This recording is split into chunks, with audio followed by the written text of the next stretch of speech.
The only thing we have to Beer. is Beer. itself. Beer. So many choices. Oh, we no function beer well without. Woohoo! Beer!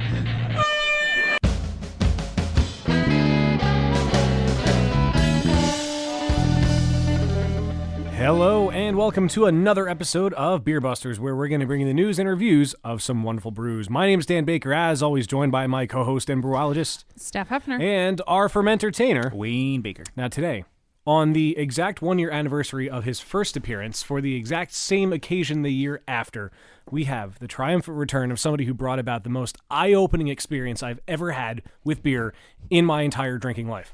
We have with us Greg Orth. Greg, thank you so much for coming back today. What an intro, thank you. No right, problem. yeah, I that actually was- thought about this one ahead of time. Ba-da-ba. Yeah, I don't know if you listen to the show regularly, but we do mention you quite often. pretty much every episode. It's like, what would pair with that beer? It's thank you. It's an honor. Yeah. Well, I mean, we love having you here, and you already let me try a couple pieces of chocolate before we started, and the lineup of beer that we have today just I don't think can be beat, including some things that are not beer, which is very exciting. Yes. Doing a little non-traditional stuff, as I have some clients that ask for things that aren't beer related. Yes. So Although they do have the word beer in their name. they stay in the theme. Yes, I like that. I like there's an overarching theme. I Yes. do have limits, so I'm not going to pair lemonade, but Well, that could be interesting. Well, anyway, we have a lot to do, a lot to get to. So let's do this.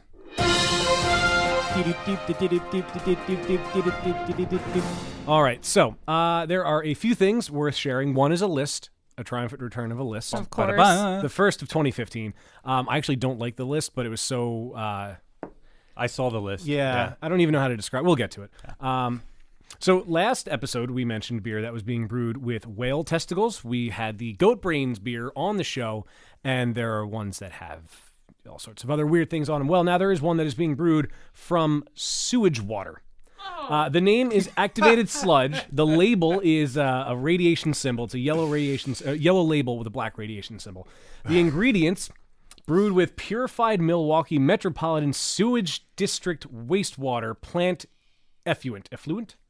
That's an L. Effluent. But apparently it tastes great. So making beer with water that hasn't gone through the final cleaning process was a mission for the guy who brewed it, whose name I've actually accidentally... Oh, Thira Ratarasam. I'm going with that. sure. Yeah. He was quoted as saying, "I wanted to get people talking. There's a potential use for what we discharge into the lakes and streams. A wastewater engineer with the State Department of Natural Resources by day, this guy has been homebrewing beer for nearly 2 years," because that's long enough to say that you can use sewage water, usually at night after his 2 young sons are in bed. It's a simple enough process. Mash, boil, add hops, cool, add yeast, and ferment. Unless the water is suspect, then add a half dozen more steps. So he chlorinated, dechlorinated, filtered, distilled, tested, and added nutrients to the water before beginning to make 5 gallons of activated sludge, a wheat ale with a 5.15% ABV. After all those steps, he wasn't worried about the beer's safety. Neither was a taste panel for at Lakefront Brewery, where Activated Sludge went head-to-head with Lakefront Wheat Monkey, the beer that they make. Panel members smelled their sip of beer. They cracked wise, of course. And John Rinson, one of the people who tasted it, said it looks like a good urine sample. Ha, ha, ha, ha, ha. Then they tested it. No pathogen known to man that can grow in beer, said brewery president Russ Klisch, who praised the Activated Sludge for its golden color.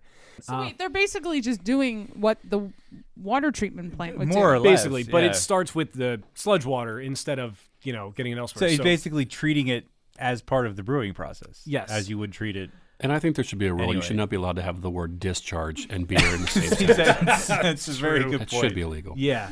The article goes on to mention a few other things, and apparently everybody that tried it really liked it. Apparently it's a good wheat beer, low ABV, but it's Well, and and it's one of those things that people don't. It doesn't get talked about a whole lot, but the source of water that you use to make your beer has a big impact on your beer. Yes. And I mean, that's just. I mean, I'm all about recycling wastewater, fine, but let's not make beer out of it. Yeah, exactly. Like, let's. Well, what would you do with it then? You can use it to water crops or bathe in. I mean, you just don't make beer out. So of you're it. okay bathing Not in repurposed? sludge. No, all right. Okay. Just wanted to be sure. I mean, if it's treated, yes. But if you're okay to bathe in it, but you're not okay to drink it. So you'd clean yourself with the purified sewage water. Yeah. But you wouldn't ingest it. Don't they have those things Rather that not. campers have where you can urinate in it and it like makes it drinkable? Well, I don't know if or- you no, you can. They do have like capsules you can put Yeah. in like river Oh, is water. that what it is? Yeah, that'll take out like malaria or whatever weird things you Malaria. can get from river water. I'm not sure. Dysentery or what was the thing you always got in the Oregon Trail? Dysentery, I Yeah, think. is that what it was? Yeah. John has died of dysentery. Yeah. So Yes. all right. Well, that's pretty gross. Oh. Let's move on to the list. Yeah. Let's go into the list, which I don't know which I find more disgusting, the list or the sludge beer. Oh dear. This list is from the Dayton Business Journal. The top-selling beers of 2014, and they all have a dollar amount that they've all sold. Now, Wayne, I'm sure you've already seen the list. I've You said. glanced at it, yeah. Steph, did you take a look at it? No. And Greg, have you seen any such not list? seen it. All right, so Wayne, you're out on this one, but Okay. what do you think, Greg and Steph, the top-selling beer of 2014 was? In the world or in the U.S.? U.S. I'm sorry, U.S. Probably Bud. Okay, Greg. I would say probably Bud Light. Okay. It was Bud Light. So I'll start off with number 20, though, and get to the dollar amounts for all of them. So number 20 is the only beer on the list that I'm okay with. Yingling came in at $266 million sold. 19 was Bud Light Lime, $274.8 Are million. Limeritas on there? No, surprisingly not. Sorry, Rich. Number 18 was Bud Ice, $278.5 million. 17 was Bud Light Platinum, $287.3 million. Dos Equis, $292 million. Hey, I like Dos Equis. Dos Equis is okay. I don't know that like- I've ever actually had Oh, Dos Equis. I like Dos it. Equis Amber. I like. I'm a fan of that as well. Very much. Okay. Respectable. Number 15 was PBR, which had $301.9 million. Natty Ice was 14, $331.2 million, which all was probably sold to college kids. You know what's funny? Natty Ice is so cheap that they probably had to sell twice as much beer as everyone else More to than get to that likely. dollar. 30-pack for like $10. That's a good point. Yeah. 13 was Miller High Life at $463.6 million. Keystone Light was number 12, $466.6 million.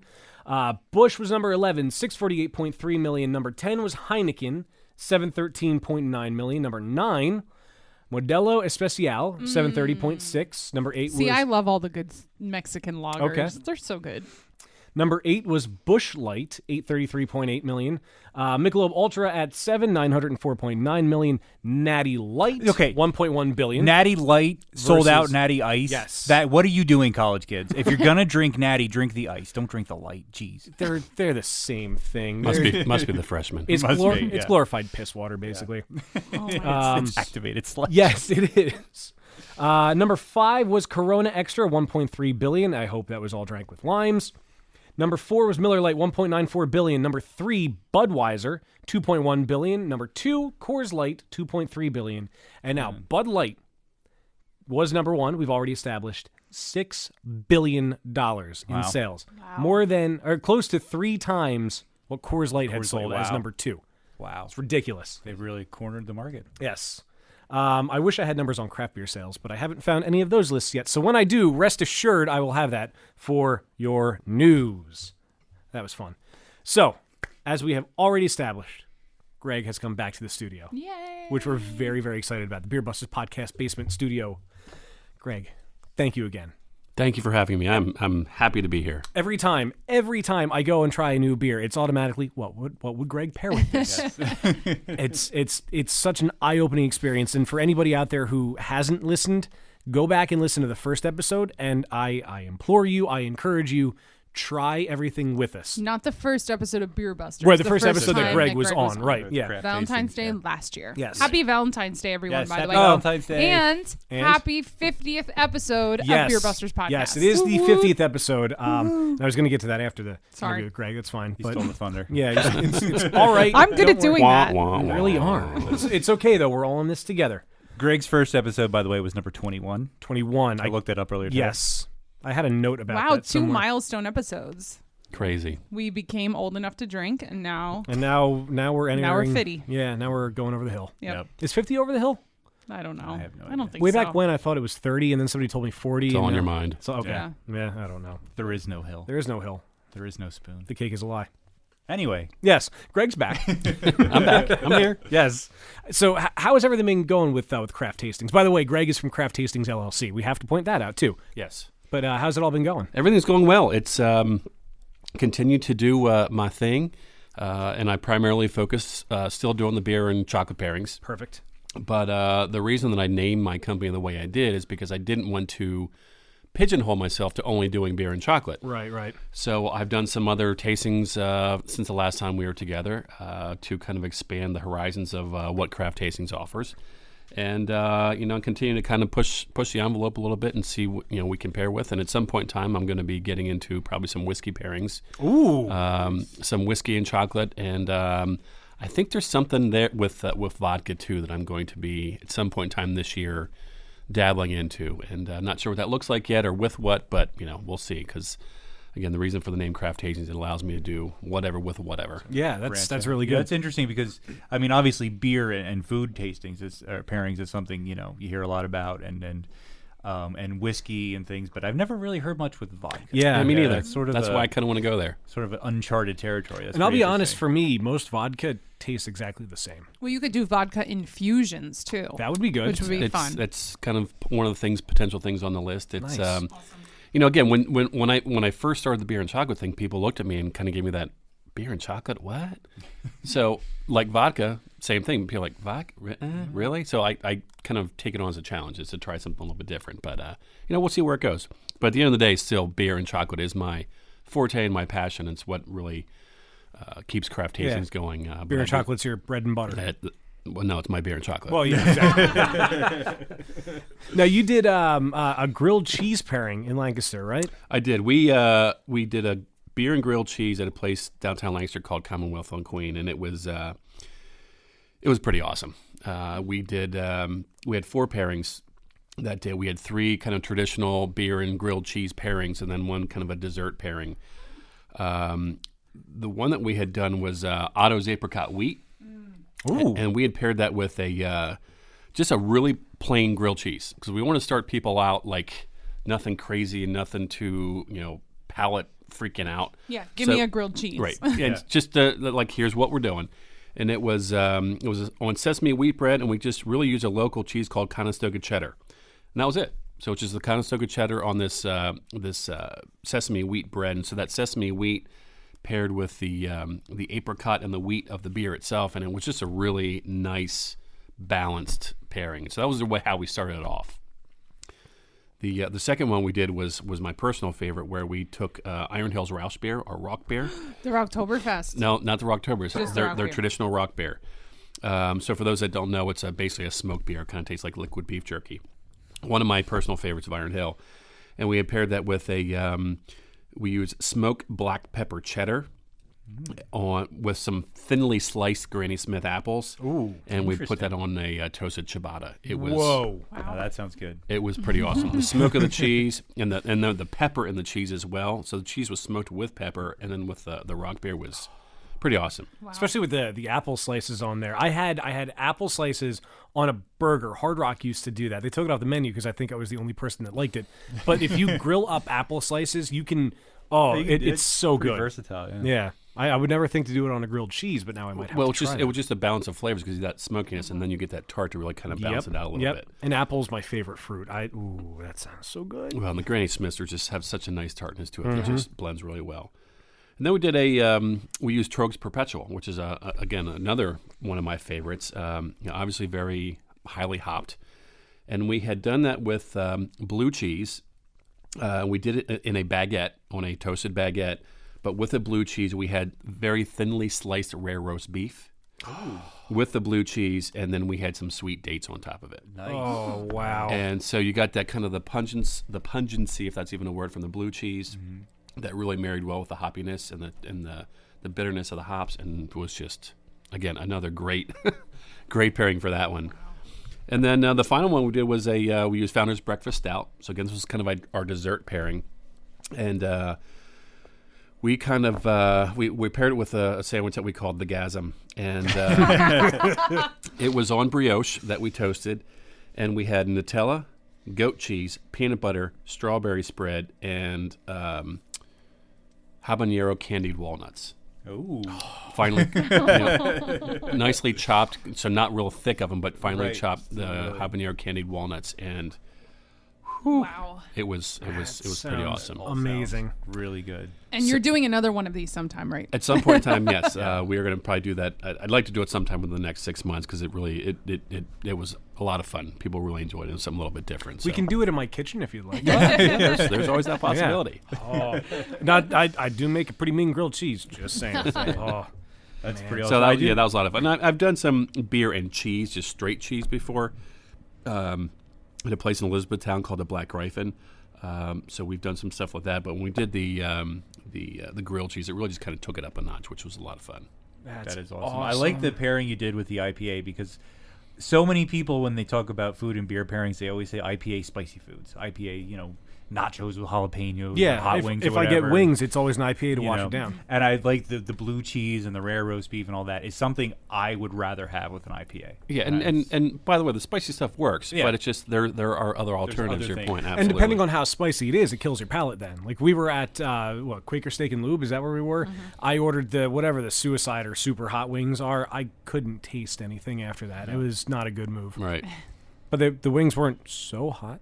But it killed my taste buds. My burger, which Rich claims is the best burger he's ever had, didn't really taste like anything. I knew I was eating a burger. That was all. Yeah. Now you also did a German beer and sausage pairing. I saw. Yeah, I gotta say this was a pretty exciting event that we did. It was not all that long ago, just a couple months ago.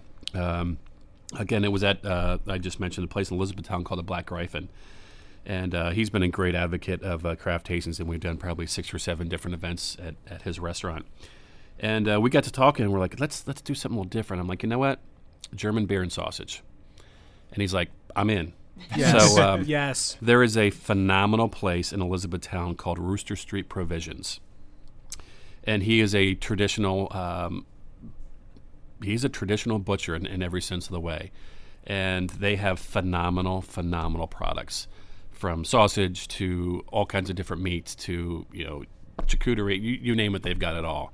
And so we worked with them and used all of their sausage product for this tasting, and we did 5 different German beers paired with 5 different kinds of quote sausage. And going into it, I'm like, this is a great idea, but haven't really paired this before. And so when we went into our kind of R&D session to figure out what we were going to do, we came out of that like this was far beyond any of our wildest dreams of how good this was going to be. Because let's be very honest, I love German beer. My last name is German. I am of German heritage. I enjoy German beer, but being very honest, German beer has certain limitations in terms of depth and expandability of flavor with the beer. So, but it worked out fantastic, and we had 5 very different types of sausage and 5 very different types of beer. If you want me to go, I'll tell you what we did. We did a Dortmunder Einger Jahrhundert with a General Weisswurst, which is basically just a white sausage. And it was almost like eating butter. It was that smooth and that delicious. Very light in color, very gray, kind of off-white color sausage. A little bit of lemon, a little parsley hints in there, and it was awesome. And then we did a Weihenstephaner Vitus, which is a Weissbach, which if you've ever had, that's an amazing beer. And we used that with a traditional bratwurst, which is really just a pork sausage, and the two of them that actually had some bacon in the sausage, as well as a little bit of nutmeg and orange, and so it had a little bit of citrus, but it had some of the saltiness of the bacon in the bratwurst. Oh, that sounds phenomenal. Then we did a Dunkelweiss, so Franzikaner Dunkel, and we paired I that just with want all these beers right now. Right? we paired that with a what they call Blutwurst. That's bloodwurst, right? It is a blood sausage. Blood Yeah. sausage. Yes. Yeah. And I'd actually never had blood sausage in my life. I ever had. Not because I didn't want it, I just was never really had the Yeah, opportunity yeah. to eat it. And it was probably the greatest tasting sausage that I've ever had. Wow. It is very different. I mean, because it is blood with a little additives, just a little bit of pork and a little bit of pork fat, but it's basically blood. But I tell people it's kind of like scrappling away, because it's kind of fried on the grill top. Get a hard kind of crust on the outside, and then a little bit kind of chewier on the inside. And it was paired with that Dunkel was unbelievable. And so kind of freaked people out a little bit, but most people try it just to give it a shot, and it's really tasty. Then we did a Warsteiner Dunkel, with a currywurst, which is basically like German fast food. Currywurst is basically just sausage, and where it gets it's the slight curry glaze that they put on top of the sausage that really gives it the flavor that it has. And it's like it's a tomato curry glaze, so it's like a tomato ketchup in a way. And or pairs great with French fries. Oh, it's German street food. Yeah, food trucks in Berlin. You just go up, you can get a currywurst, or you can get a thing of French fries, and they just squirt the curry ketchup all over. It's delicious. It's just a nice little glaze, gives it that curry flavor, and that worked well with the Wurst or Dunkel. Then we finished it with a Schneider Weiss Aventinus, which is an Eisbock, which again is a fantastic beer, very kind of sipping kind of beer. And we had that with a Mettwurst, which is basically a spreadable German pork sausage. Ooh, so it's cured for 25 days, and it's cured with smoke, and it has some juniper in it. So it's a very kind of pungent in a good way, but it's very kind of tart and pungent in the sausage. But you can literally almost spread it. It's that kind of malleable and soft, and worked super well with the Eisbock. So it was unbelievable, and I'm absolutely going to do that one again because we had such great feedback from that. And again, I can imagine if you like that kind of meat, again, Rooster Street Provisions in Lancaster, or actually they're based in Elizabethtown, but they also have a stand at the market in Lancaster. Okay, just if you're into meat at all. So, Steph, this is right up your alley. and I mean good meat of all sorts. Yeah. Check out Rooster Street because those guys are doing the right stuff. I just want those 5 beers. Such good choices with the 5 German beers you chose. My absolute favorite restaurant is a place we've all been to in Philly, Brauhaus Schmitz. It's some of the best German food I've ever had in my life. And I can't even imagine going through those beers and then going into the sausage that goes with them. It seems to me like that would be a game changer, kind of like the beer with the chocolate was last time we had that. Like you never really think of it, but once it's there, it changes everything. It really does, and that's the beauty of the company that I have is I do what I want.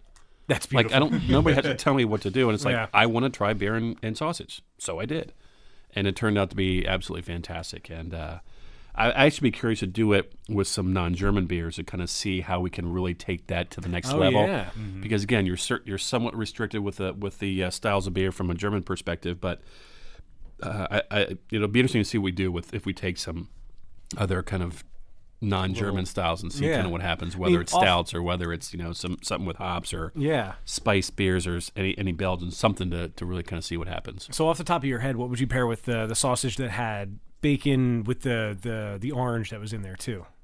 Wasn't there? You said there was a sausage that had like bacon and a little bit of orange zest or something. Yeah, it was the traditional bratwurst that he had. So that one had. So what would you pair with that one if you could? Instead of a German beer. Oh, instead of the German beer, I'd probably go with some sort of wheat beer. Okay. Yeah. Some sort of wheat beer, or maybe even a well citrus saison. Ooh, I think might work in there because you'll get some of the citrus that'll counterbalance some of the bacon and the sausage and some of the saltiness that'll come out of that. Yeah, I wouldn't have thought of that. My mind immediately went to wheat beer, but I would not have thought of that saison. That's a good idea. There's a reason you do what you do. Speaking of Brauhaus Schmitz, just to give a shout out, Jeremy Nolan, the head chef at Brauhaus Schmitz, his cookbook just came out. Oh, cool. New German cooking. The end of January it came out, and it was just on sale at the restaurant, but it's also on Amazon.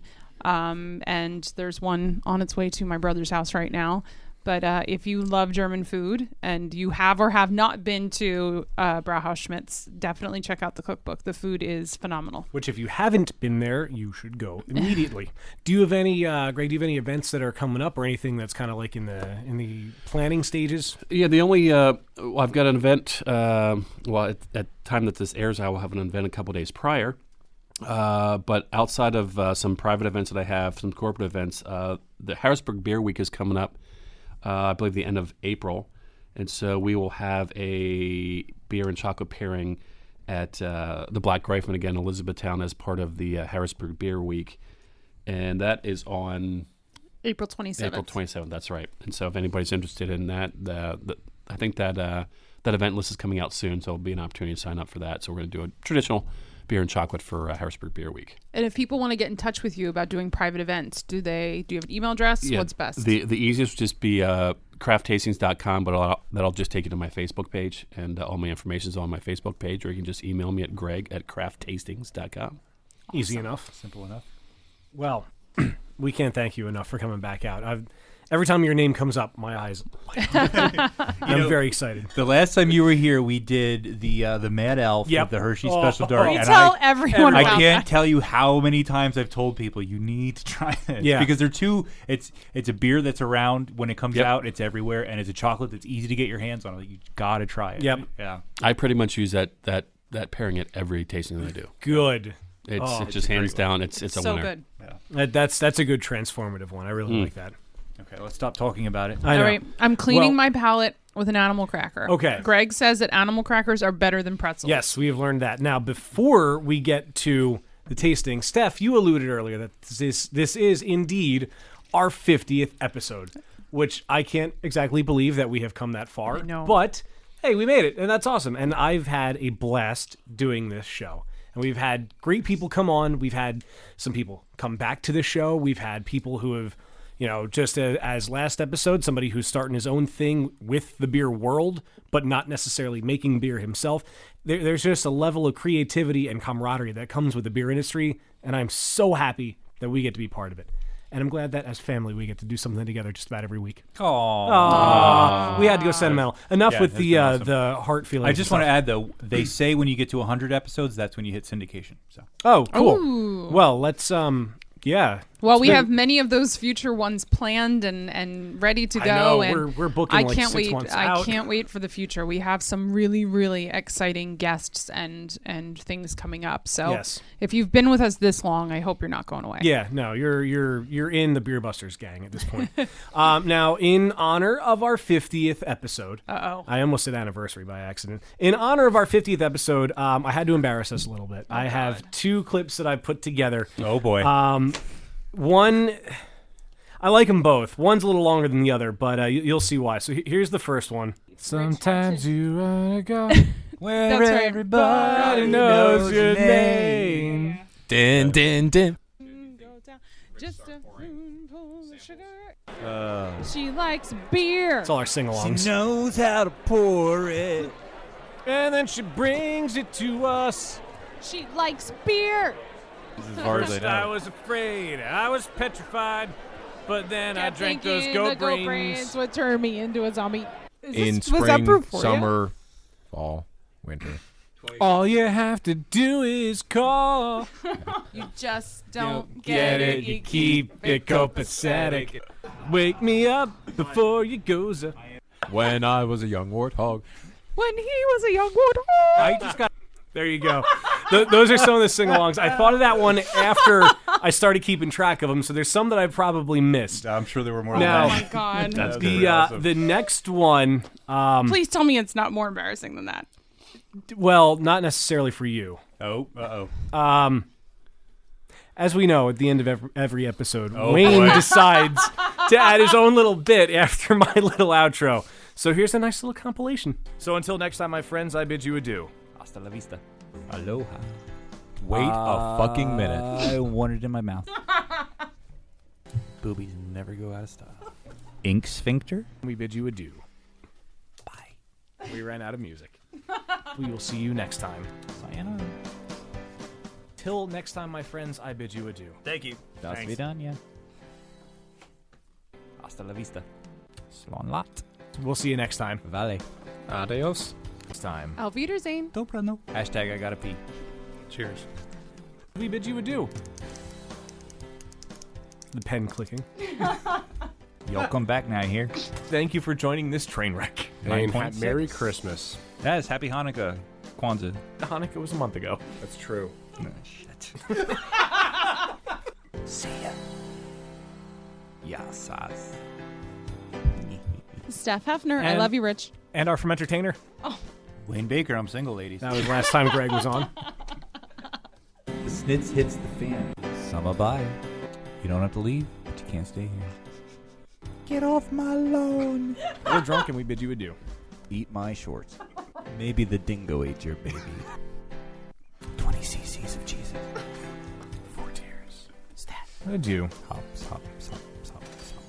From the hop farm. Hashtag trail pass. Is that your final answer? See ya. Mash wall, mash. That's all, folks. Goodbye, my friends. BeerBustersPodcast.com. 17. Hashtag spooning in the cot. We bid you adieu. All you can eat German food. All you can eat German food. Oh, you can eat German food? Wiener Schnitzel. Do you think I should have this rash looked at? Great close. Later, y'alls. Deuces. Wild. The fondest of a dude. Hashtag smattering. Stop talking. From what we were at Hashtag just Weyerbacher. kidding. Hashtag looks like it should have D batteries. Hashtag follow the jester. I got nothing. Hashtag no hashtag. No hashtags! T-shirts, beer, and metal. What else is there? Rage quit. Speaking of bungholes. Hashtag inside jokes. My friends, we bid you adieu. And everybody from Tony Craft. Of course. Hashtag Devin. Thank you, Beer Busters. And thank you to my two fellow beer busters at the table. That was fantastic. Nice. Wow. Man. Yeah. Wow. That should totally be an album. It should, right? Be my hit single. You, I'd pay 99 cents for that. Platinum on iTunes. You started that around, it was episode, what was it? I made a note, around episode 13 with Matt Vargin. Is the first time you started doing that. And that was a lot of fun. It was a lot of fun to go back and edit that too. Yeah, I'm sure. Yeah. I don't have any embarrassing stuff for myself. Although I did make no hashtags. I made that a sound clip because I Nice. figure we're going to need that. Absolutely. You were so adamant about it, too. I know. You weren't even kidding. I know, that's the best part. I'll embarrass myself too because I have this. Oh, let's get one that's deep in that gravy. When we were at Bruforia and they were bringing around the meatballs. Yes. yes. Yep.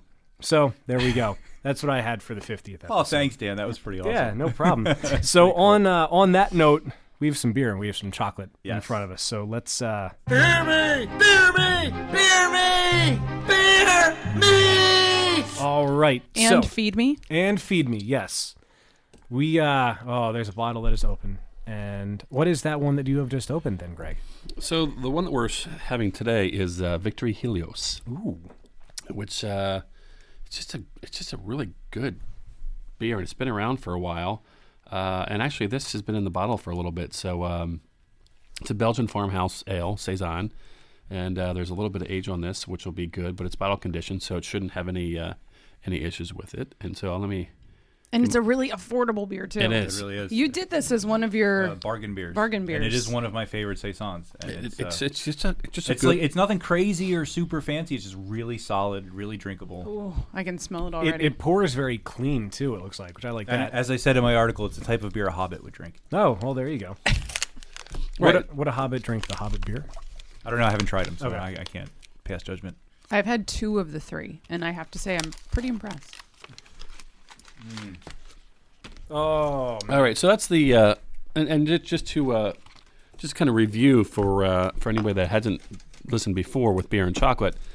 Really, what the goal here is you take a sip of the beer to get a taste of the beer by itself, just to be aware of it and to understand what the flavors are, swish it around in your mouth and get a taste for it. And so with this beer, it's pretty well carbonated. You definitely get some of the grassy, earthy flavors and a little bit of the banana from the yeast. And what else do you guys get when you taste just the beer by itself? I get a little bit of funk. A little bit of funk, and I think that's increased with the age of the bottle. 'cause, I agree. yeah, I don't think Helios, when it's freshly bottled, doesn't have that, but it's very nice. It's uber good. Yeah, lots of carbonation. And then Effervescent. and then when we pair it with a chocolate, so now they have a taste of the beer by itself. Then you take a small piece of the chocolate, and the chocolate that we have with the Victor Helios is called Dagoba. It's an organic chocolate company out of Oregon, and this is their Dagoba hazelnut. This is a milk chocolate, and it is 30% cacao. And again, what that means is the percent cacao is simply what percent of the cocoa bean solids is in the bar. So in this case, 30% of the cocoa bean solids are in the bar, and the rest is made up of cocoa butter and sugar and other additives. So this is a milk chocolate with toasted hazelnuts and rice crisps. So basically what you do is you take a bite of the chocolate and you let it melt in your mouth and you coat your entire mouth with the chocolate. Therefore, then you get a taste of the chocolate by itself. And before the chocolate, before you swallow all the flavor of chocolate in your mouth, then you throw the beer back on top of it. And then you get a combination and the explosion of the flavors together. Wow. Wow. It's like right up front. Yeah. That punch. But in the back, the hazelnut helps mellow it out a little bit. It does, and it almost seems like the chocolate brings out that funk character a little more. Like the tartness is more pronounced, And then, then it mellows like right away. And then you're it- right. yep. And then you get that nice, mellow, silky hazelnut at the end. That's really good. This is what I love about this, and you're right on. You get the funk, you get some of the tart and the citrus right up front. I call this like the stair step way through a tasting, where sometimes you get a complete integration of flavors together, and it stays that way in one path. Or in this case, I call it the stair step, where you kind of there's one flavor, then another flavor, and something else happens, and they kind of go on, and then they kind of smooth out. And this is the case where very much you get that pop in the very beginning of the citrus and the tart, and then it kind of mellows out after that, and then you get a bunch of other different things that are going on. And this is just a nice kind of even-keeled, fun pairing to have. And like I've said before, is it takes 2 or 3 times to do it because you may not get all the flavor the first time, just because you may have had not enough chocolate or too much beer, or vice versa, or whatever. And sometimes your brain just doesn't register certain flavors. So Too much going on. you guys you're going to have to do this a couple times. Yeah, absolutely. So I don't mean to force you into having to do that. I've but, run you out know. of chocolate though. I so got we a lot pass that more around. citrus the second time.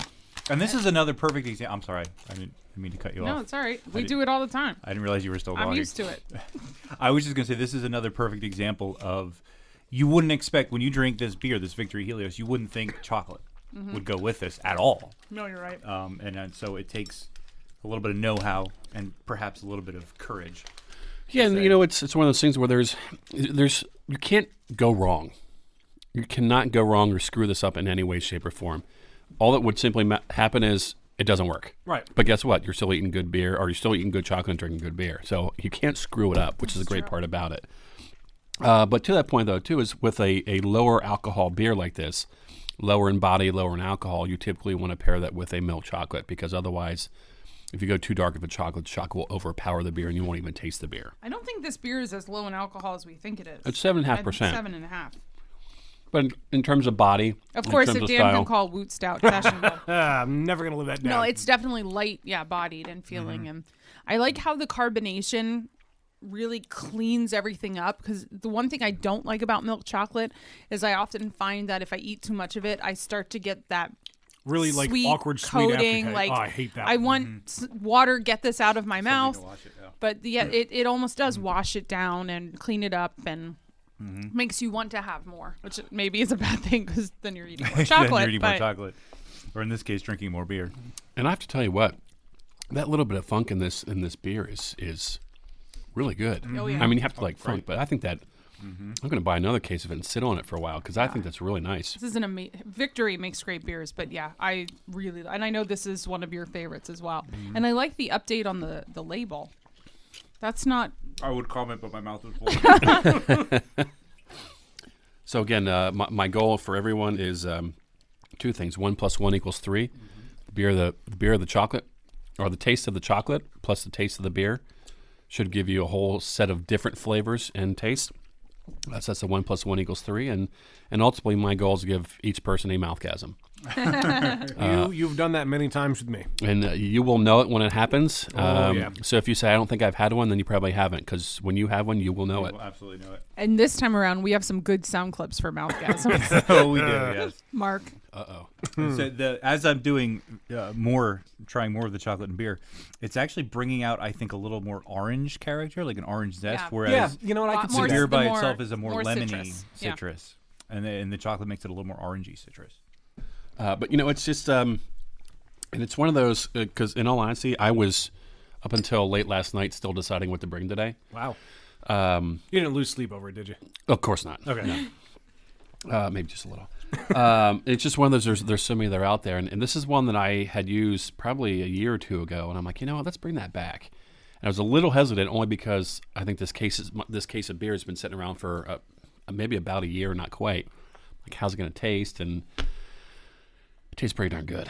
Yes, it does. So there you go, folks. Buy 2 bottles. Drink one now, let one sit. Yeah, that was just kind of by accident that I had it down in the basement, kind of lost track of it and hadn't used it in prior pairings, and I'm like, ooh, let's bring that back out, and I think that tastes pretty good. Yeah, and I've never had Helios, even though it's one of my favorite beers. I've never actually had one that's been sitting for a while, and that funk character that comes out.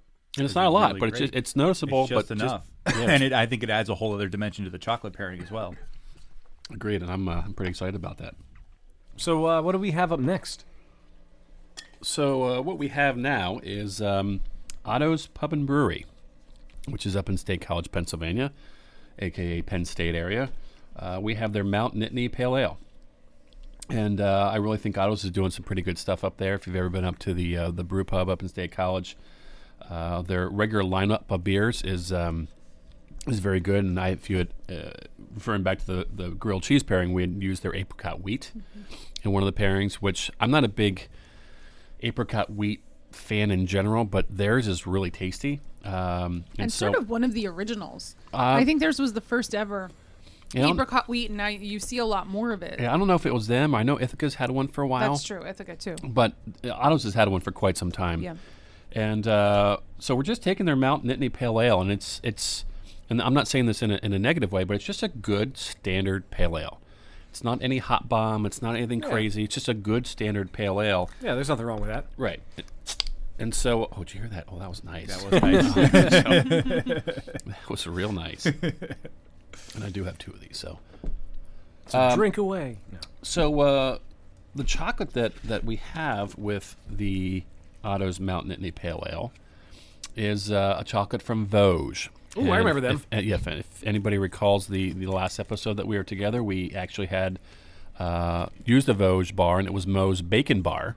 Yes, it was a milk chocolate bacon bar, which I don't believe, Steph, you had the opportunity to taste. More for me. So we're using another Vosges bar in this case. It's called their Naga bar, N-A-G-A. And again, Vosges is V-O-S-G-E-S. They're based out of Chicago. And this is, more of a milk chocolate. It's 45% cacao. And this has sweet Indian curry and coconut Ooh, in this bar. And I've got to tell you, going back to, Wayne, your comment about everybody saying, oh, you got to do spicy hot stuff with IPAs or pale ales. Mm-hmm.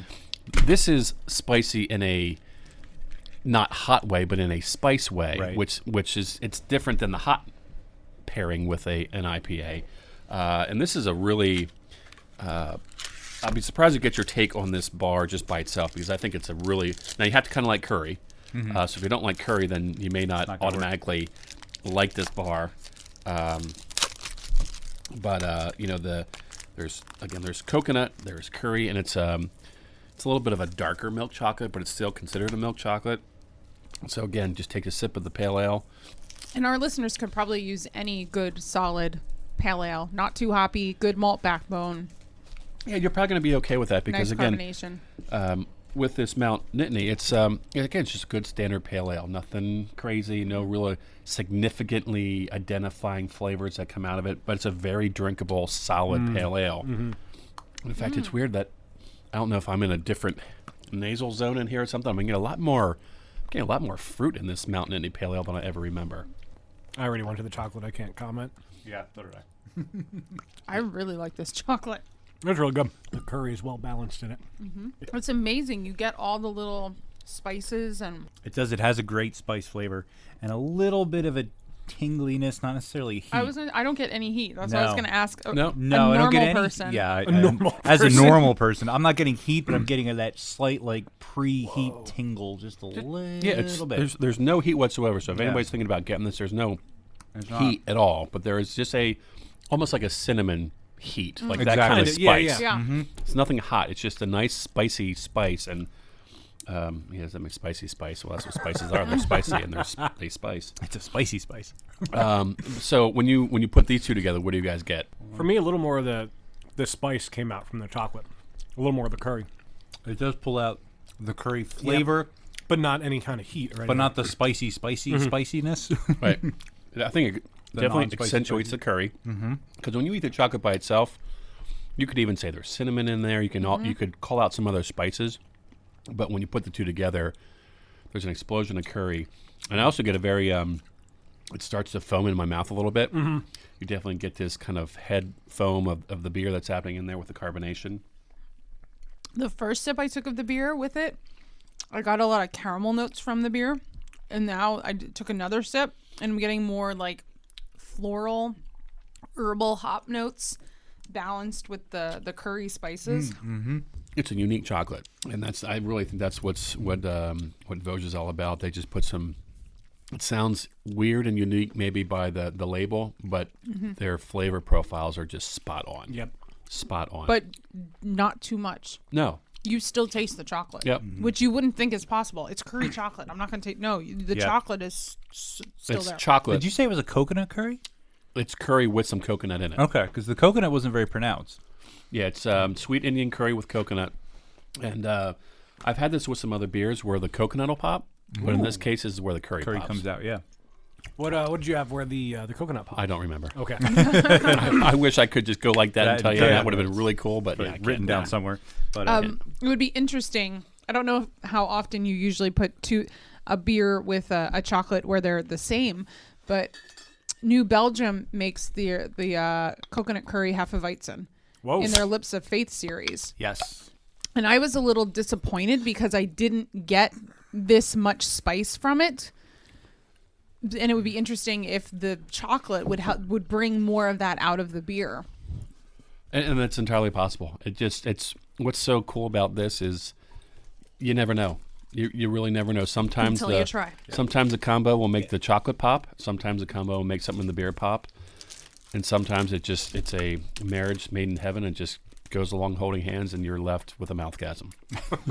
And I have to say, I forgot how solid this pale ale was. It is a solid, Well, it really is. And that's actually the other fun thing about what I do. I try to use somewhat local as much as I can because through that whole process, even with the Dogfish Head Brown that we did last time that we were here. Oh yeah. Like it's a beer that's everywhere, but I never got it. I never ordered it. I never bought it. And then I started doing it with my tastings. I'm like, this is a fan-freaking-tastic beer. Re-experience your favorite Absolutely. beers over Or even again. like Helios. I had Helios back when they first made it. I think that wasn't the V12, was it? That wasn't it was an offshoot of the V12, I think. But anyway, it's one of those beers that I've had, and then I had it again. I'm like, oh, I forgot how good this is. Yeah. And I'm a victim of that. I'm always about, I have to have what I've never had before. No, I love that beer, but I've already had it. But, encouraging yourself to go back and re-enjoy and fall in love again with those beers that we love so much. Absolutely. And for people that are out there listening, even if you said, oh, I've had Helios before, or I've had this, Otto's Mount Nittany, don't consider that by not trying this, because when you have it with a chocolate, it's like drinking the beer again for the first time. It's just a very different experience, and it's a fun one too. And it also makes you stop and really think about the flavor of the beer too. And so, oh yeah, I like that. So just drinking it. Just drink it. Yeah, it makes you appreciate the beer a lot more too. Absolutely. I noticed with this pairing, if you vary the quantities of chocolate and the size of the swig of beer that you take, sometimes you get more of the spiciness, like the curry and the hops come out and it has like almost like a pepperiness to it. And then other times I was actually getting a lot of, like you were saying earlier, stuff intense like caramel and almost like a maltiness to it. And I think that I got that at first because I had let most of the chocolate dissolve, and Yeah. I was like, oh crap, I gotta take a sip of the beer. Yeah. And I got a lot of caramel. And then when I put a huge chunk of chocolate in my mouth, then it was a lot more And spicy. it's interesting how it can change. So, I mean, I could take my box and go home, or we could try some other stuff. No! More. Don't even think about leaving. This was the Wait, pairing. why did you just lock the door? This was the pairing that you sort of teased us with. Yes. When I tried to get information from you ahead of time, and ever since I found out, well, I love the beer. It's one of my favorites, but when I learned about this chocolate, I can't wait for this. Here we have the third pairing that I brought for you guys. And again, Steph, as you had said, this is kind of the teaser that I gave you when you were trying to prompt me for information about this evening. We have the Freewheel COB. And Coffee oatmeal brown. Freewheel Brewing in Percy, Pennsylvania. And this is, as you just said, their coffee oatmeal brown. And I had bought a mixed case of their stuff about a year ago and really kind of fell in love with this beer. I'm like, this is just really good stuff. In addition to the other beers that they had was a Citra and a Techno and a Destiny's What was it was called. I'm like, wow, these Freewheel people have something going on here.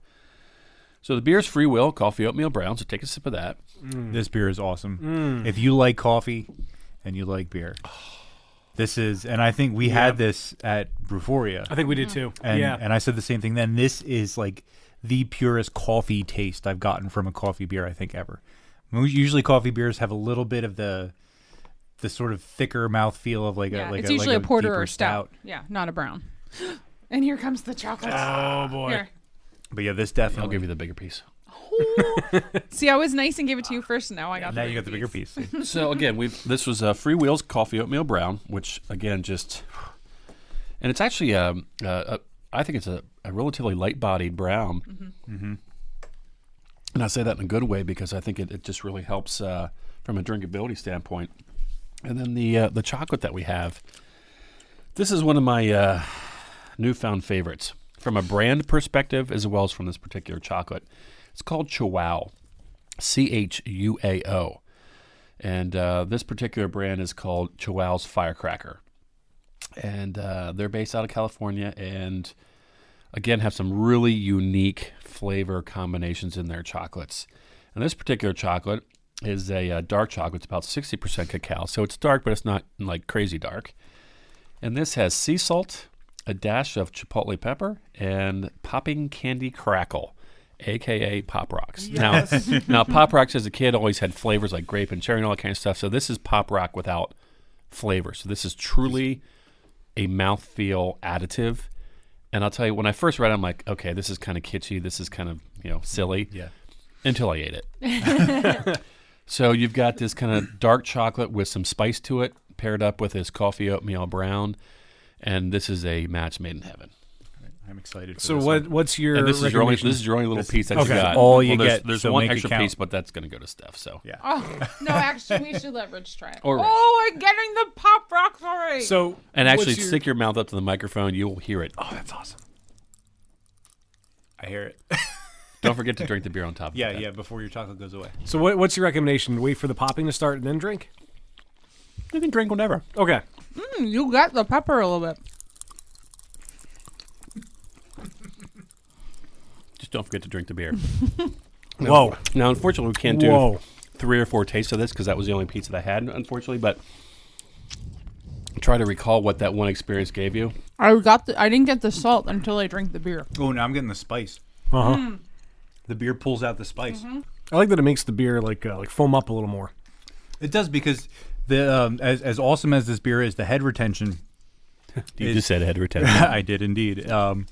It's the head's rather short lived, but the Pop Rocks definitely bring back. I get a sweetness actually at the very beginning. Mm-hmm. Almost like some of the almost a sweet caramel, and I'm not sure what it is, but there's it's very quick though. Mm-hmm. And then some of those things come through where you get a little delayed spice and you get some of that salt. So Wait, what's this now? So actually, I'm pulling an audible here, Steph. Sorry, because this is going to be an example where we're going to have one beer and we're going to have 3 different chocolates. Ooh. Oh. Because that's the way. This means I we'll roll. drink more of this beer. That's fine with me. Now we only have I want unlimited beer here, so Steph has it all. So since I only had one of the firecrackers, what I just handed out to you guys is same brand, Chuao. This is called their Spicy Maya. I Okay. love this chocolate. So this is another dark chocolate. And this is what Steph buys when she goes to Whole Foods. And it's again 60% like the last one, but this one has seductive cinnamon, pasilla chiles, and cayenne in dark chocolate. So what's interesting about this, and what will be cool, is it's a very different spicy chocolate than the last one. You got the pepper right off the bat. Mm-hmm. As soon as you put it in your mouth. Yep. Now, is seductive cinnamon wow. the proper name of it? Is that a type of cinnamon? Oh my god. Oh, I haven't done it with It winds up being like a cinnamon candy. Oh my god, that's good. Catch up. It's almost like a coffee version of a Mexican hot chocolate. Yes. Yes. Okay. It's a spicy chocolate, but it's very different. This is peppery spice. This is cinnamon. Wow. The last one is mostly cayenne. But this one doesn't have Pop Rocks, just saying. It doesn't. That's true. It does fall short in that category. You wouldn't think it would pair this well with this beer, No, but it not at really all. does. Oh, that's so good. Okay, they need to get a firkin of COB and put some cinnamon sticks and peppers in it. And And I think what really helps is because it's a lighter bodied brown ale. If you had a heavier, I don't know if it'll work as well, but I think because the body of this brown is a little bit lighter, that this really helps because it's a lighter dark chocolate. It's not a super dark one, and it really works well together. Okay, so I'm going to give you one more here. Uh-oh. I would say that in both cases, the beer really pulls out the spice. I'm really starting to feel it. So now we're going to just kind of give you a little. Whoa! And I've never done this pairing here, so we'll see how it goes. Ooh, all right. You heard it here first. Exclusive on Beer Busters. Breaking news.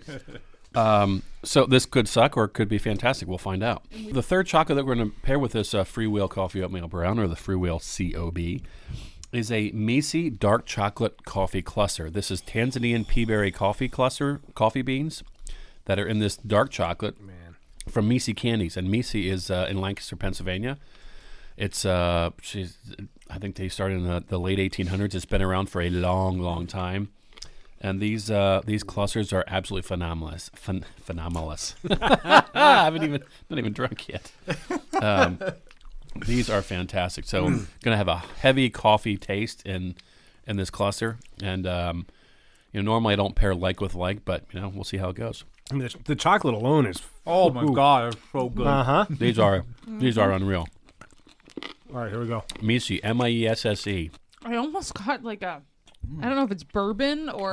Absolutely. Is it Oh bourbon? yeah. Oh yeah. Oh, holy mother of God, I love that. Wow, that is great. There is a vanilla bourbon, Vanilla bourbon, right? oaky. I was like, is this really what I'm tasting? Seriously, we have just created a future craft tasting pairing That right is here. awesome. That's really cool. What is M-I? How do you spell it? Miesse. Misi Candies in Lancaster, Pennsylvania. Oh my God. That was fit. Wow. So there's a prime example of 1 + 1 = 3. Because we get that vanilla out of that, but there's really no vanilla components in either the beer or the chocolate. And you get this bourbony vanilla, like that was really fantastic. You can barrel age the beer in your mouth. Like that was really awesome. Like I will use that again, absolutely. It's so good. That's really good. Well, that's definitely a contender for my favorite of the episode right? there. Like star. It's amazing that comes out of that. You know it's You a one really got- 1 + 1 = Rewind. You know it's a 1 + 1 = 3 when you don't believe what you actually think you're tasting. Because I was like, no, it can't be this. You were hesitant to say it. I know. And I hadn't Like, tried it yet. wait, And as soon as I but- tried it, it was right there. Oh, that was crazy. fantastic. Wow. That was Wow. kind of fun. Thank you guys. That was No, awesome. thank you. That was Wow. Oh, that's getting added to the craft tastings pairing list right there. absolutely. You could just do a whole craft tastings beer pairing with just COB. I could. Anytime you want to try any one of those out, just let us know. You want to That create was something new. awesome. Now, I'm not as big of a pepper fan as Steph. The pepper beers with this were very good, but that last one, the Misi coffee in this were just like that. That was the Mouthgasm. Which is a shame because the two prior ones were pretty delicious too. No, they This were. one- Yeah, this one just, absolutely. But boom, that just boom. took it up another notch. I need a nap. Wow. No, you No need naps. to. You- You you- need to lead us in something. You need to fermentertain us because it's time for. What light through yonder window breaks? It's everyone's favorite, should-be award-winning podcast trivia, beer education, and fermentertainment extravaganza. Probably would win awards if I tripped over my words a little less. Welcome to Happy Fun Time Games, where today we once again embark upon the continuation of the beer education of the Beer Buster Nation with the inimitable Libation or Fabrication. We should just call this segment Libation or Fabrication, just saying. It's so much fun. It's my favorite game. It is my favorite game too, but we played a lot. Yes. The sordid world of bizarre beer names has no shortage in the sexual innuendo category. Oh dear. From big dicks to sex panthers to meat whistles, many of these risque refreshments have appeared in the long annals of the history of libation or fabrication in the spirit of Valentine's Day. Today's edition will be a little bit longer, if not harder, than the usual, and will exclusively feature some of the more suggestive monikers found in bottles, bars, and breweries. So, we all know how this game works. I don't need to tell you. We are going to begin, as is tradition here in the Beer Busters podcast basement. And everywhere else. To my left with Dan, and the first beer on the docket today, Dan, tell me, is it real or is it fake? Sex Viking Dunkelweizen. I'm gonna go real. Dan is saying real. Greg, what do you think? I'm going real as well. Going real as well. Okay, really, really real. And finally, Steph, what do you think? Real. Steph is also saying real, all correct. Yay! It is a 5.5% ABV Dunkelweizen by the former Roth Brewing Company in Raleigh, North Carolina. Unfortunately, the Sex Vikings set sail to pillage the peaceful village in the sky when Roth Brewing Company was sold in early 2013 and expressed its new identity as Gizmo Brewworks. Sex Viking Dunkelweizen, our first and very really real beer. Moving on to Greg, who's going to go first on this one, and this beer is called Camel Toe Egyptian Pale Ale. Is that real or fake? I want it to be real. You want it to be real, okay. Real. Steph is saying real, and finally Dan. Fake. Dan is bucking the trend and saying fake, not a good strategy, because that is also a very real beer. It is a relatively well-endowed 9.8% Imperial IPA from Peace Brewing and Pizzeria in Chicago. This brewery also produces such luscious libations as Swingin' Single and Full Frontal Pale Ale. Their website is succinctly divided into 3 essential areas: eat, drink, and party. Camel Toe Egyptian Pale Ale is very real. For our third beer, Steph is going to go first, and this beer is entitled Pearl Necklace Oyster Stout. Real. Steph is saying that is real. Swinging over to Dan. I'll go real as well. Dan is also saying real. And finally, Greg. If I know the answer, should I still answer? Yes, you should. Yes, it's real. Yes, it's real, as you Flying all Dog. know, and it is by Flying Dog. It's a 5.5% oyster stout from the same brewery that brought us Doggy Style. Flying Dog in Frederick, Maryland. And they just released a Mexican hot chocolate stout, by the way. Whoa. Did they really? Yes. There you go. Speaking of. So all they got to do is do a Mexican spicy coffee stout now. Yes. And then I'm in. And all your wishes are fulfilled. They say Pearl Necklace is the perfect complement to everyone's favorite aphrodisiac, whether they are grilled, fried, stuffed, or raw, which sounds like a movie I saw once. Moving over to Dan's going first on this one, and this beer is called Premature Fermentation Wild Ale. Is that real or fake? I believe it's real. Dan is saying that is a really real beer. Moving on to Greg. Say it again, please. Premature Fermentation Wild Ale. Real. Greg is saying it is real. I don't know. That Finally, sounds like Steph. you. I'm saying fake. I don't know how to take that, but you are absolutely correct. That is not a real beer. It is neither a beer nor a condition you would want to encounter either in the bedroom or the brewery. Actually, if there's any fermentation going on in your bedroom, premature or otherwise, something is terribly amiss. That is very, very much fake. And we're moving over to Greg now to go first on this beer. And this beer is called Pitch a Tent IPA. Is that real or fake? I like the creativity. I'm going with real. Going with real. All right. Really real, says Greg. Steph? I'm going to say real also. Steph is going to agree and say real as well. Finally, Dan. Fake. Dan bucking the trend again and again. It doesn't pay off because it is, in fact, a real beer. It's a double IPA, was brewed by Sierra Nevada for Beer Camp in 2011. Super sweet talker made with honey and lavender, but a throbbing 9% ABV lurks within, packing a lean mouthfeel and good head retention. And math, too. And also very good at math. If you had the opportunity to camp out with this Dippo when it was around, I'm sure your tent was thoroughly pitched. Moving over to Steph for our 6th and final beer. Tell me, is it real or fake? This beer is called Hot Beef Injection Smoked Porter. Is that real or fake? Oh, God. Does that go with a blue vein throbber? Yes. Real. Real, says Steph somewhat I reluctantly. hope I'm wrong. Moving over to Dan, is that a real or fake beer? I'm going to go real. Dan is also going to go real. And Greg? I'll buck the trend this time and say false. Buck the trend. Fake. And you know when you do it, it works. Damn it. Because that is not real. It is not a Thank beer. God. It is, in fact, a crass euphemism that I should probably be reluctant to admit makes me a little bit hungry. Just be glad I didn't say ride the skin bus to Tuna Town. That is our final beer. And I am going to add up the points real quick to see who our winner is. It's going to Winners take are- a little bit longer because this game is a little longer than it usually is. And yes, you are correct. We have a 2-way tie for first place with 5 points apiece. And sitting on top with those 5 points are Greg and Steph. Coming in at a almost respectable second place with 2 points is Dan. Thank you for playing. No surprise that I've lost again, but let's see what's up for this.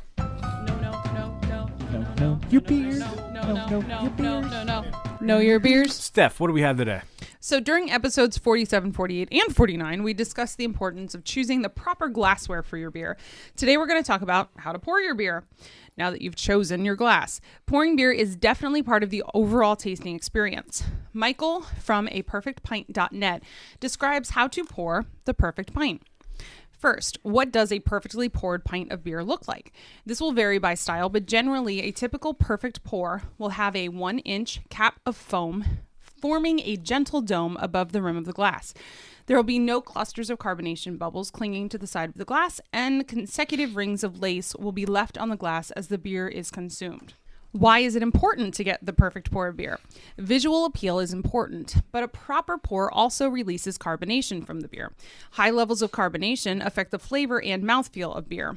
Carbonation can also make beer seem more filling or give it an unpleasant carbonic bite. Since the rising bubbles carry volatile aromatic compounds out of the beer and into your nose, the release of carbonation is also important for the sensory enjoyment. So how do you get the perfect pour? Once you've chosen the proper glass, make sure the glass is clean, meaning free of visible marks and smudges, residual oil and films, as well as any aromatic compounds. Residue on the glass will create nucleation points for CO2, causing excessive foaming and carbonation loss. Oils and soaps will inhibit head formation. Remember to wash your glassware with non-oil-based soap, rinse well, and air dry. It also doesn't hurt to rinse the glass with a little cold water just before pouring. This breaks the surface tension on the glass to reduce excessive foaming. And don't forget, glassware temperature. Room temperature glasses are perfect for most craft beers. What's next?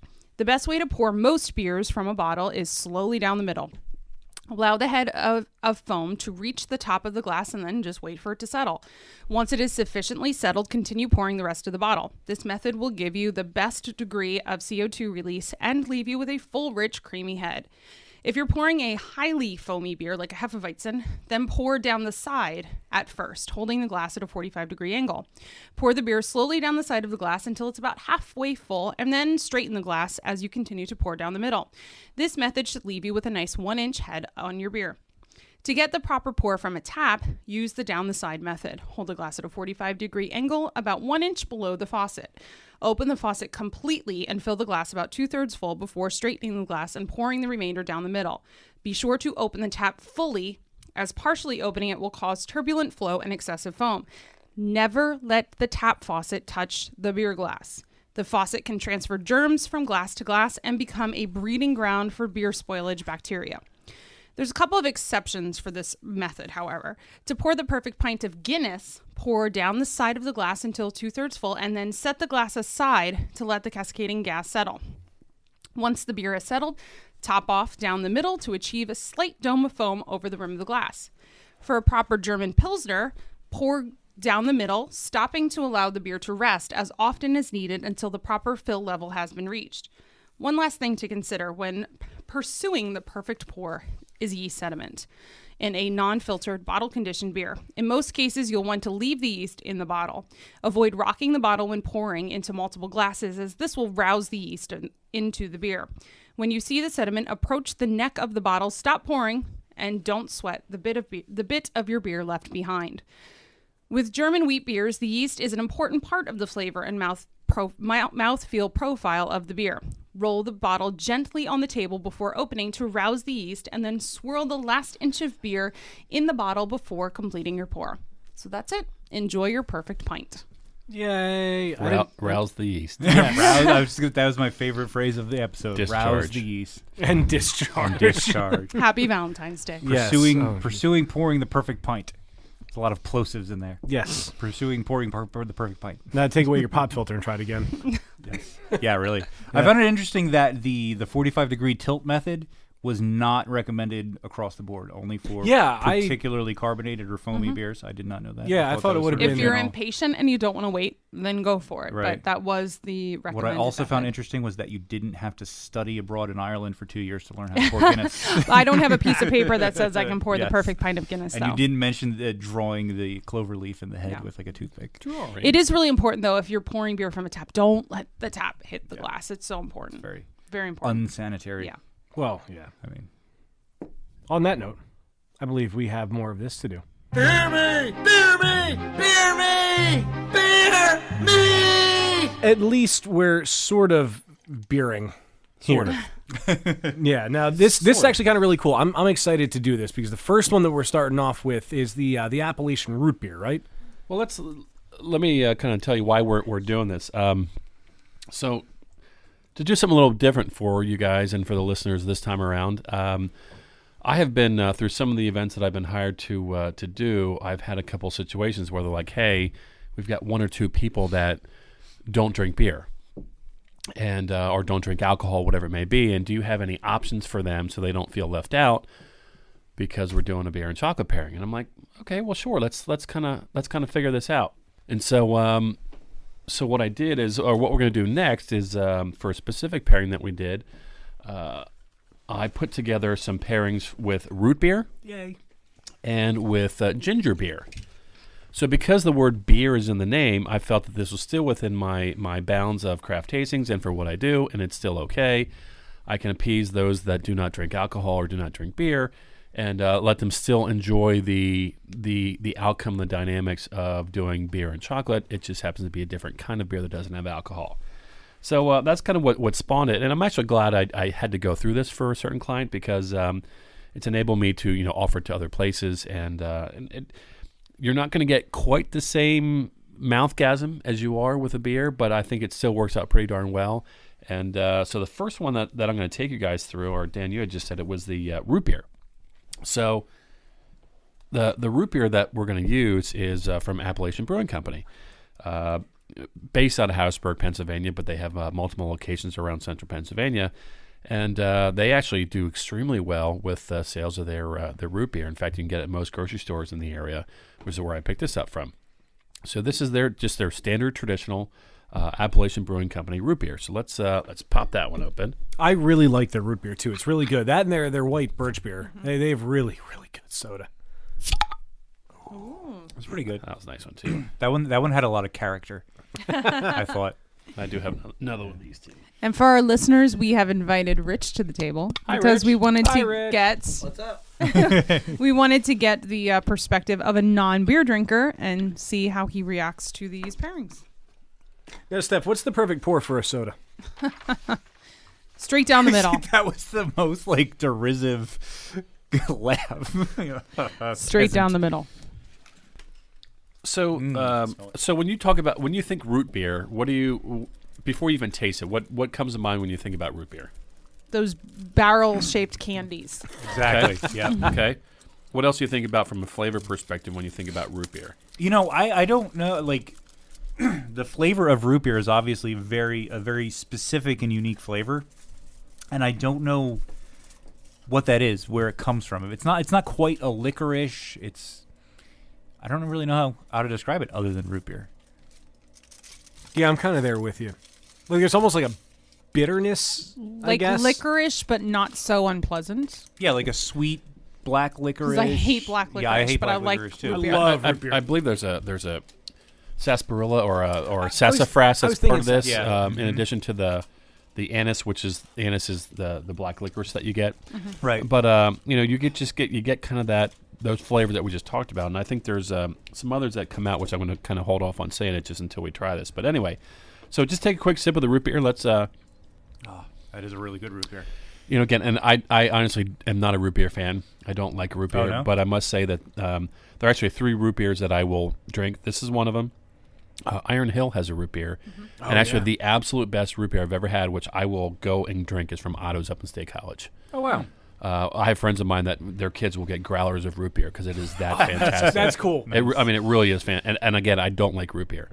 Those 3 are pretty awesome. I've loved root beer since I was a kid. Yeah, Like, same it's here. always been Really? yeah. And this is a great one. Okay, so that's root beer. So the chocolate that we have with it is actually a white chocolate. It's from Godiva. It's their white chocolate vanilla bean. And so white chocolate isn't actually chocolate because there's no cocoa bean solids in it. It's cocoa butter and a bunch of other sugary flavor additives. But this has a really nice vanilla kick to it. In addition to the general creaminess and body of the white chocolate. And so try that and then try the root beer with it. I'm guessing it's going to bring out a lot of vanilla in the root beer. I just took a small bite of the chocolate. I haven't tried it with the root beer yet, but I'm just already going to say yes. That's It's good. going to taste like that. It's like a root beer float. Mm-hmm. The vanilla comes out right away. It does taste like like I said, a root beer float. Mm-hmm. Yeah, it does. It absolutely does, and that's one of the cool. When we were going through the best part about this was I got to do this with my kids. Oh, that's cool. So they see dads. That's a great point. They see dad sitting at the kitchen table all the time, doing research and putting pairings together. Putting pairings together because they know that's what dad does.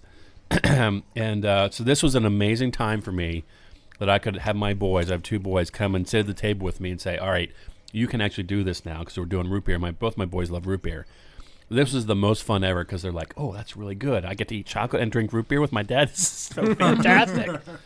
And I got the check mark from both of them, so I knew something good was going on here. But It's truly, delicious. it is like a root beer float. Yeah, it is. And it adds, and it's something I wanted to mention earlier, that the chocolate with the beers and again with the root beer doesn't just enhance the flavor, it seems to alter the mouthfeel as well. Mm-hmm. You get like a creamier, foamier mouthfeel from the beers, and the same thing is happening here with the root beer. And it is like a root beer float, like a really good root beer float. Wow. I forgot for a second that it wasn't a beer until you said, "Oh, I had this with my kids," and I was like, "Oh, wait a minute." Best dad ever. And if you want, since we have the root beer out, the Vojnaga bar that we had earlier with the coconut and the curry actually was another one that actually worked kind of well with the root beer. So if you want to try a different one, there's the Naga bar. I don't usually like white chocolate, but I like the addition of the vanilla beans in this bar. Makes a big difference. It makes a huge difference. And then with the root beer, Aha. Is it empty or is there a little bit left? there's still some There's left. still some in there. That's kind of funny. The root beers are empty, and there's still a few beer bottles that have. It's really good root We do beer. have an additional person, but It just gives a whole different profile and different taste perspective. You know, the white chocolate was very sweet, very, again, root beer flourish. This is much more earthy and kind of, there's just a lot happening in there. But I think it goes really well. It's just very different than the last one. This was the bar that had the curry in it, right? Mm-hmm. Yeah. Curry and coconut. Yep, I get the curry a little bit there, but it's still like mellowed out with it. But like Wayne, you said earlier, it changes the mouthfeel of it a lot. Mm-hmm. And it's really creamy yet curry-y. Curry. Curry. Yes, curry-y. It's a spicy spice. As opposed Yeah, to but a I scary get- spice or a I'm posh a- spice. Spicy spice. I'm imagining the spice in its raw form, like the leaves and the Yeah. sticks Right. and the, Uh-huh. And I think that's where like the root yeah. of root beer is bringing out, like you said, earthy. Whereas the pairing we did earlier with the Naga bar, which was with the pale ale, the Otto's Mountain Nittany Pale Ale, was more of like the powdery, spicy, like spice market spice, but this is more of like an earthy, Yes. rooty Yeah. sort of. Yeah, and which I Other think is really adjectives cool that aren't real words. because of that root beers. Again, it's the earthiness and the root beer. It just it's a different way that you can experience the same chocolate in 2 very different ways. We were at Tired Hands this past weekend, and Rich had a soda that was mint and nectarine. Is that what it? Orange and mint. It was really good. Interesting. I'm not a soda drinker, but I like that some of these craft breweries are making these craft sodas. They're kind of inventive and different and fresh. Yeah. It was tasty. So that was the fun that we did with the root beer, and I think it turned out pretty well. Again, 2 different ways to experience root beer because I didn't know what else to do outside of beer and root beer, so I did 2 chocolates with that. Again, 2 very different flavor profiles from a root beer float to this very earthy, spicy one with the coriander or the curry. So I'm like, I still wasn't happy and satisfied with the non-alcohol drinking people. So That's why you shouldn't be. So I decided, all right, what else can we do? And then I thought, hey, ginger beer. So similar to root beer, it's just ginger beer. So it's based on the ginger root, obviously. And so I have we'll do that one. This is, I guess, kind of the last pairing that I've got here. And this is Fever Tree ginger beer. And so if anybody likes Moscow Mules, this is typically ginger beer is what you put into. I believe. Wait, or am I? Is that Moscow? Take that back. Not Moscow Mule. Edit that out. So here we have the ginger beer, Fever Tree ginger beer, and this is. I don't know of anybody that drinks this like by itself or plain. Usually, it's an ingredient for something else, because it is. It's got some potency to it, but so that's. I don't know that I've ever had ginger beer. Prior to making this tasting, I never had outside, like by itself. Ginger ale, but not ginger. Ooh. What's the difference between ginger ale and ginger beer? Ginger beer pretty much is like ginger, Straight up, like extract almost. It's like a raw. Yes, it's raw. Like where ginger ale is, other sweeteners that Like are added sugar to it, and- other sweeteners and stuff. So if you take a sip of the ginger beer, it is again very gingery. Oh, that's I'll good. take a little bit more of that. Like it hits you in the back of the throat, almost like It does. like peppery in the back of the throat. It's Yeah, I love the aroma, the ginger aroma. I mean, it really is ginger. It's liquid ginger. Mm-hmm. So now you have and it was kind of tough. If you think about this, there's not a lot of body to this. It's just a big sharp taste of ginger. And Got so, a little like cedar character to it, Yeah. it's like cedar wood. Yeah, yeah, and when you again think about both this and root beer, they're both root based, beverages that are coming from the ground. So I can see that from a woodsy standpoint. And we really kind of try to figure out what's going to work with this. And ironically, again, I don't typically like to do same on same flavor, but what we're doing here is Dagoba again. And we did Dagoba a little bit earlier where we had the Dagoba hazelnut with the Victor Helios. This time we're doing Dagoba lemon ginger. And this is a dark chocolate, 68%. And it's dark chocolate with lemon essence and crystallized ginger. So, it actually kind of, the same the ginger on ginger actually kind of helps it a little bit here to kind of dampen a little, but it's what we'd come up with the ginger beer. This chocolate's really good, and for some reason, and I don't know why I brought this up, but the only thing I could think of when I tried it was baseball. As random as that is. I just actually thought hot dogs, apple pie, and Chevrolet. Well, that's baseball. Pretty much. Now, I'm going to predict that the ginger beer is going to bring out the ginger because I actually don't get a whole lot of ginger from the chocolate. But it could be because I just had that ginger That's beer. a good prediction. Let's see what happens. it mellows out the ginger beer a bit. It takes some of the bite out of it and some of the sharpness. This is a case where I don't like the ginger beer by itself, but when you put the two together, I think it's fantastic. Oh. The ginger bite by itself is pretty potent, but when you eat it with the chocolate, it just kind of takes it to a little bit lower level, smooths it out. Yeah. You still know it's ginger; it's all still there. Just kind of tones it out and smooths it out with the chocolate, and it really makes it a nice, palatable combination together.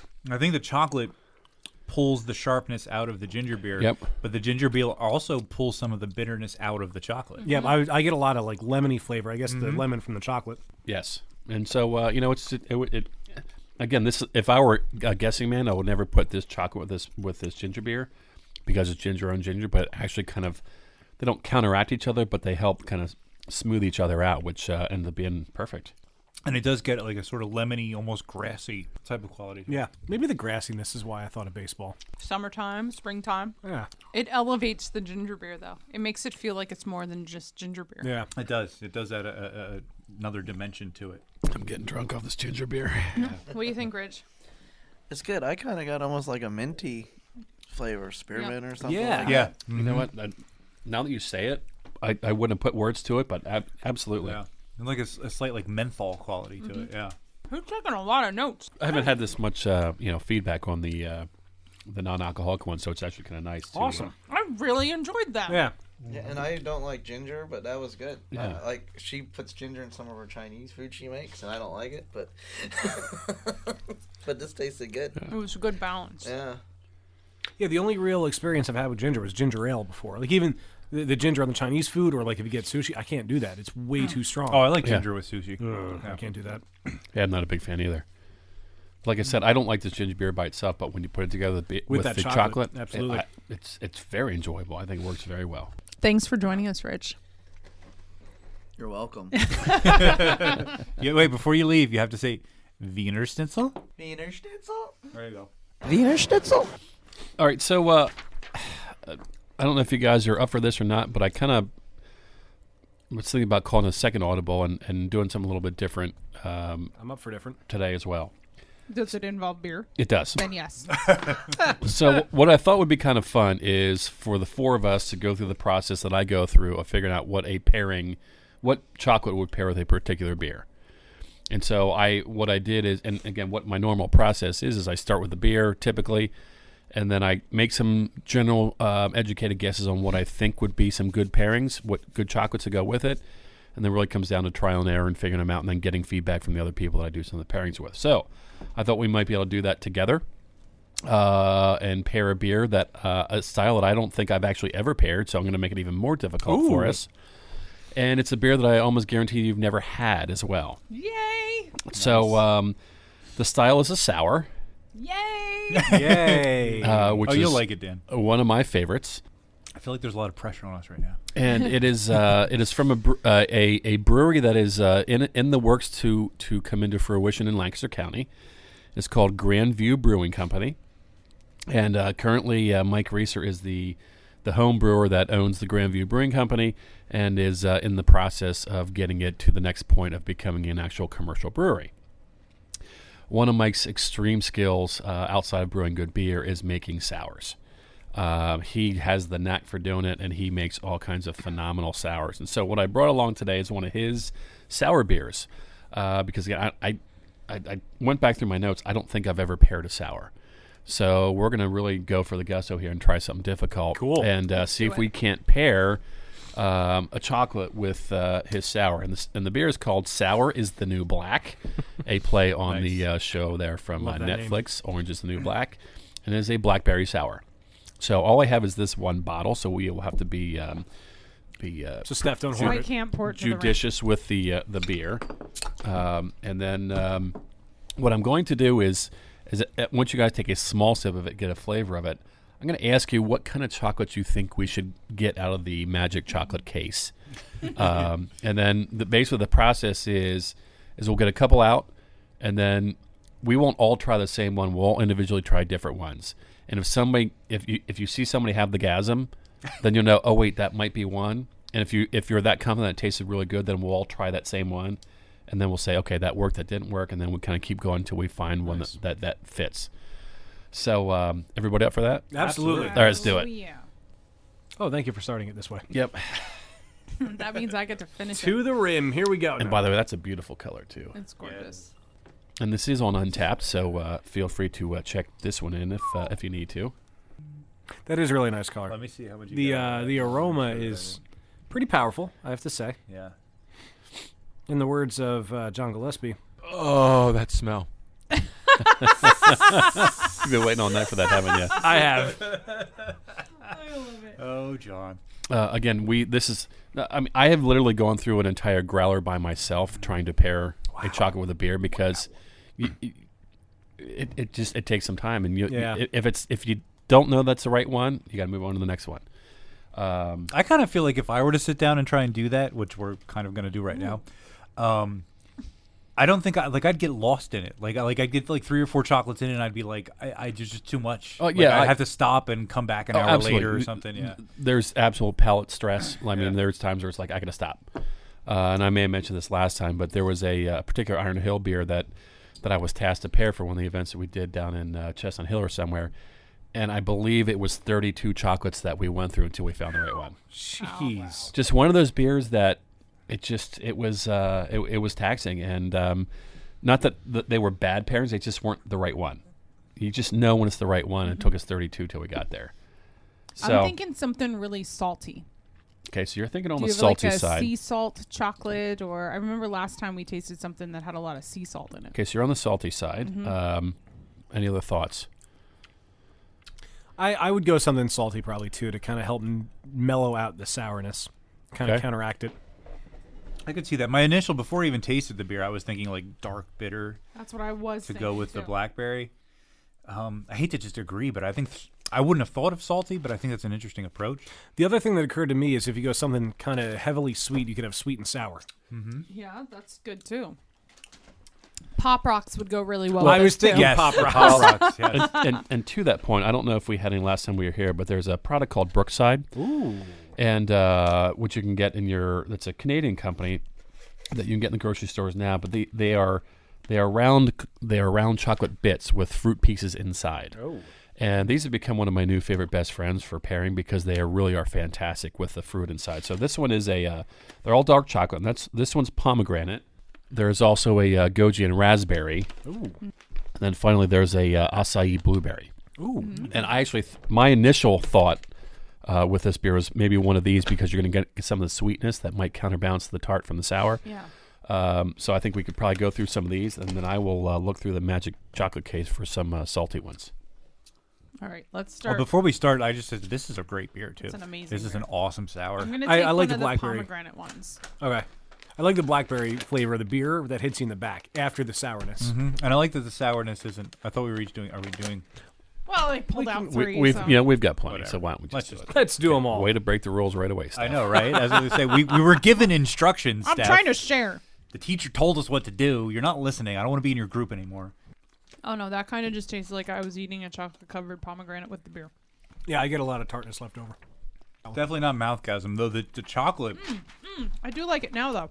on the It's almost outside. like a Okay, you got to make sure you got to give it time because you may get something at the end and then you may Yeah. try it again. So It's like a Sour Patch Kid or something in the back. You know what it does? It tastes like yeah, like is that what the little like gummy things with the Yeah. crystally sugar stuff on the what Yeah, That's good. you do get that at the end. Yeah. So if you were to rate that from a 1 to a 5, 5 being the ultimate mouthgasm, 1 being where would you go? I'd probably go around 2.5. 2.5, yeah. Okay. Two Yeah, I and a was half. thinking 2 or 3 probably. Which means we move along. Moving on. So now, that was the pomegranate. So that doesn't mean that one of the other Brookside flavors may not work. So why don't you two try the Goji. goji raspberry, and then Dan and I will do the acai blueberry. I am all right with that. Mike, you need to send us more beer. I think the mouthfeel has a lot to do with it. The texture of the candy. It turns into like a chewy, gummy sort of candy. I think the Sour Patch Kid effect is really nice, but I don't think the chocolate fits in there with that. Yeah, Yeah, I'm it's not more a fan. about the chewy fruit. Sorry. Yeah. Than the chocolate. I don't think I'm a fan of the pairing of the acai and blueberry with it. I like the chocolate, and I like the beer, but together Yeah. there's just something that I think It's if a you were to little too do, much. if you took the chocolate out of the equation, which is the whole point is beer and chocolate, but if you were to do just like that gummy fruit with it, it does have a nice Sour Patch Kid Yeah. effect that is really cool, but the chocolate just doesn't fit with it. You know, and the other thing I'm thinking to this point is with these Brookside, I mean, just the tartness just is a lot. It's too much. it's Yeah, way tart overpowering. on tart. And so you're getting no chocolate whatsoever, just the tart on tart. We've had ginger on ginger and tart on tart. Yes, it's a tarty Wow, tart. That is hot. And a spicy spiciness. Because the other thing that comes to mind is some potentially spice. Something's got to somewhat counterbalance the sour and the tart Yep. of this beer. Because Do you have any ghost chili I- chocolate?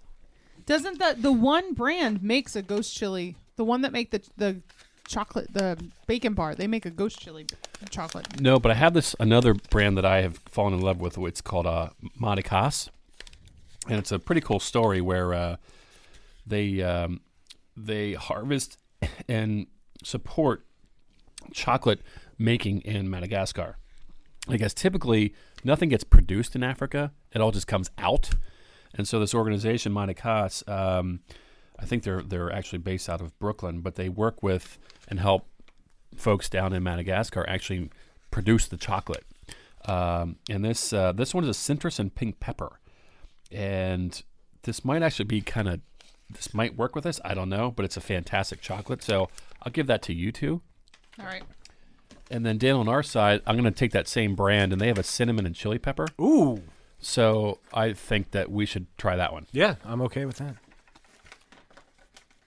And if either side of the table comes up with any awesomeness, then we will share with a broader group. And I've got another bar that if there's not much left in there. I kind of expect us to open one of these bars and find a golden ticket. We have the I golden know. ticket sitting here. Screw you, Willy Wonka.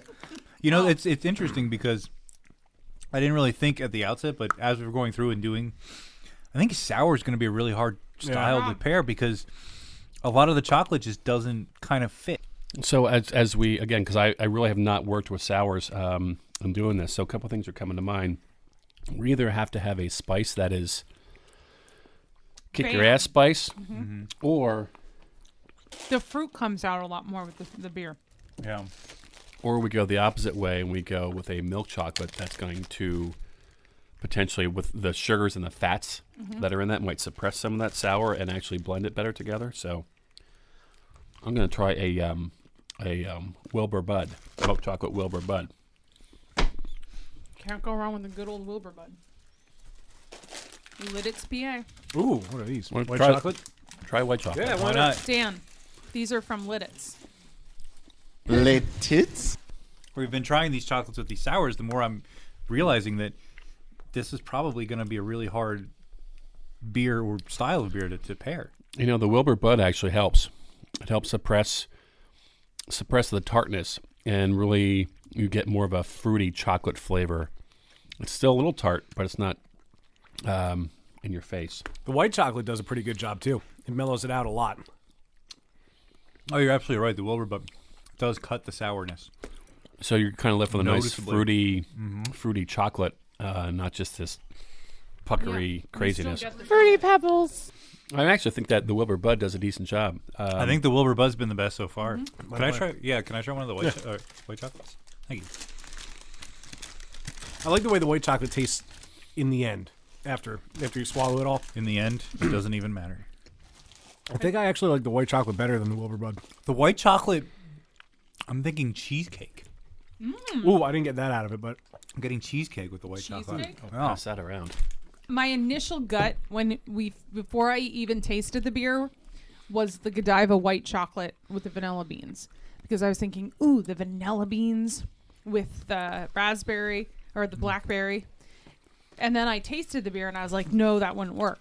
But now that you're saying the white chocolate, Yeah, the white chocolate's definitely like I'm getting like a blackberry, raspberry, cranberry cheesecake kind of flavor out of it. And that vanilla might just make enough of a That might- difference.